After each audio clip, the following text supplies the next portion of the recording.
So I want to talk about something that I've been reflecting on a little more than usual the past few weeks. And there are kind of three phrases that come to mind that relate to this. Is this life or death? Is it a big deal? Is it important? Now, for me, the first two don't always work so well. You know, the more neutral phrase of just, is this important, works well. Is this life and death? Well, very few things are, and I aspire to have a higher bar than that.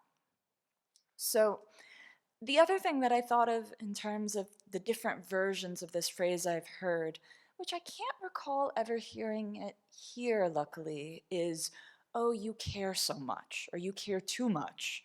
So, I don't think anyone's ever said that to me here.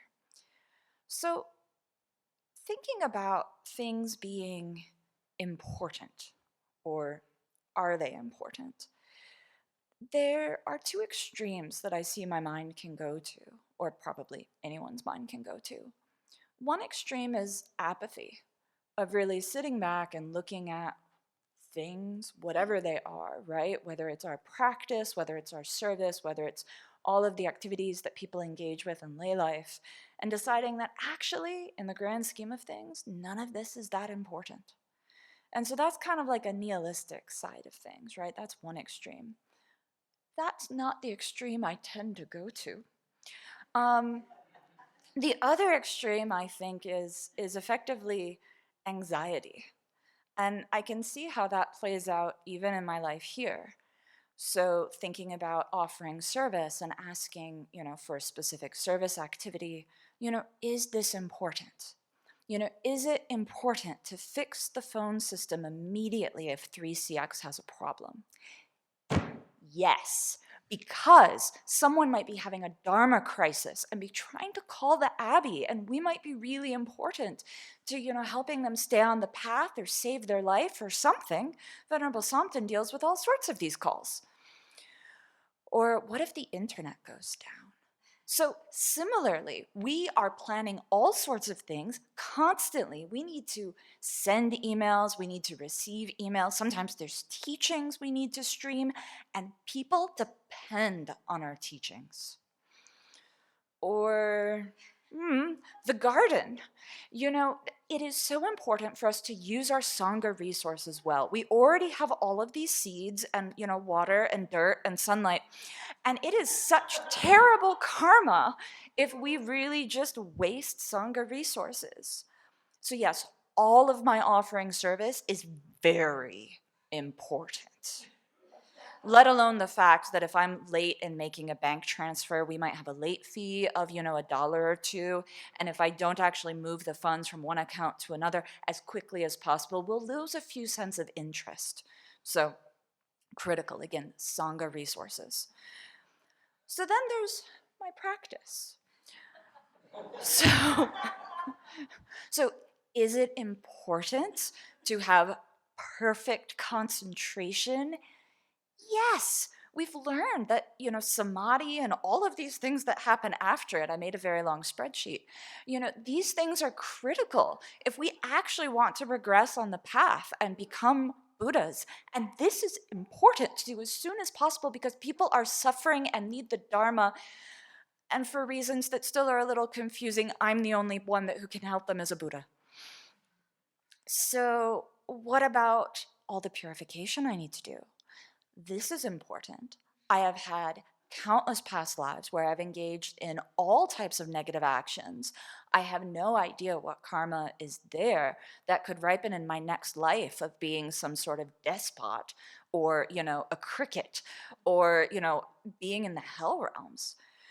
So I know purification is important, but at a certain point then I can get to, I don't even know if anxiety is the right word, but kind of a strung out state of everything is important.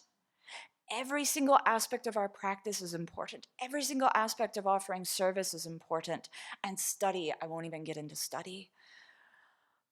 And yet there's only 24 hours in the day, and apparently I'm supposed to sleep.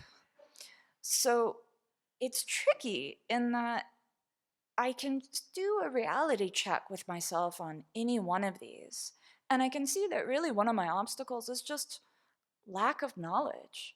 I really don't know if the phone system is going to be down for a couple of hours, what calls might be coming in then, right? It's simply unknown. So for some of these things, it's really just impossible for me to know exactly how important is it. So a version that I've worked with that's helped me come a little bit more back towards a middle way is this beneficial? Because all of these things are beneficial, and that doesn't have quite the same level of urgency. And certainly, we're supposed to do certain meditations to build that sense of urgency. But if I'm already starting at anxiety, maybe urgency isn't what I need to cultivate. So I do reflect on the fact that I have a precious human rebirth and that life is short. I don't know when it's going to end. But I try to not get to that freak out stage of I need to never sleep because there's so much to do and everything is important. So, one of the things, and this has been advice that we've heard from different teachers in different contexts, is to really focus on what's in front of you. There's so much to study, there's so much to practice, there's so much to do that is beneficial in this life. And our days, our years are limited. So, whatever's in front of you, do that. Don't waste your energy and waste your time really spinning and asking yourself, is this the most beneficial thing I can be doing in this exact moment? Because honestly, I don't have the information to know. So, the second thing that I've thought about is that when I do have, a choice of how I spend my time, and, in a way, we all have choices of how we spend our time. But to really remember that I have that choice, I have that responsibility, and am I ever choosing to waste time?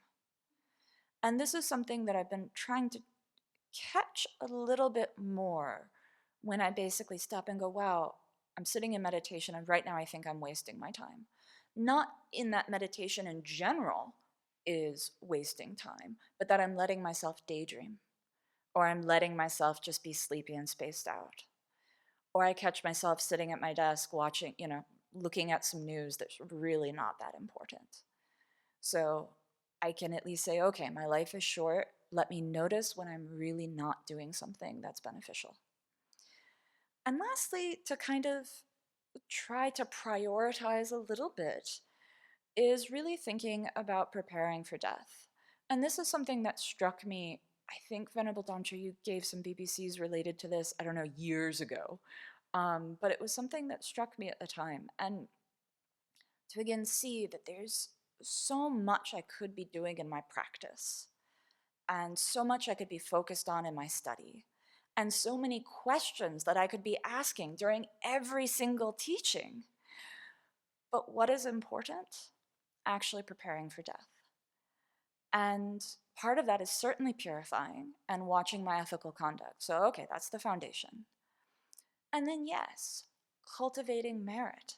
That is important. And when I'm focused on that thing that's in front of me, regardless of what it is, I can make sure that I'm doing so with a positive motivation so that in that moment, whatever that situation is, whether it's the dishes or vacuuming or the garden or bookkeeping or, tweaking the website alignments, let me do it with a good motivation so that hopefully it's generating some merit for me. And in terms of study, and for instance, the questions that I pursue answers to that come up in teachings, I've really thought about this as prioritizing deepening my refuge.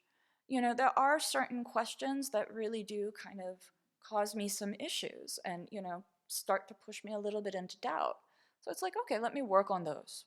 That's important because getting answers to those questions, greater understanding around certain topics like karma, really helps me build my conviction and therefore helps me build my refuge. And then, of course, there's cultivating bodhicitta and ideally developing the right view. So I don't expect to have uncontrived bodhicitta in this life. I don't expect to directly realize emptiness in this life. But these are things that the further I get towards understanding them, even if it's just the light at the end of the tunnel starting to be slightly more visible, that's something that's going to help me at the time of death, I think, is being able to recall emptiness and not cling to the self quite so strongly and really set that bodhicitta motivation for whatever's happening in that moment. So I have been, for the past few weeks, really asking myself repeatedly, is this important? Is this beneficial? And I've found it helpful for me to prioritize. And again, really thinking about, especially in the context of practice, what's going to help me at the time of death that helps me get away from that anxiety, there's so much to do in this life, and bring it back to, well, yes, and I have many future lives. And if I create good causes and conditions in this life and do my best to help positive karma from the past actually ripen, well, then I'll have the conditions to continue practicing, continue doing these important things in future lives, all the way to Buddhahood, a very long time from now.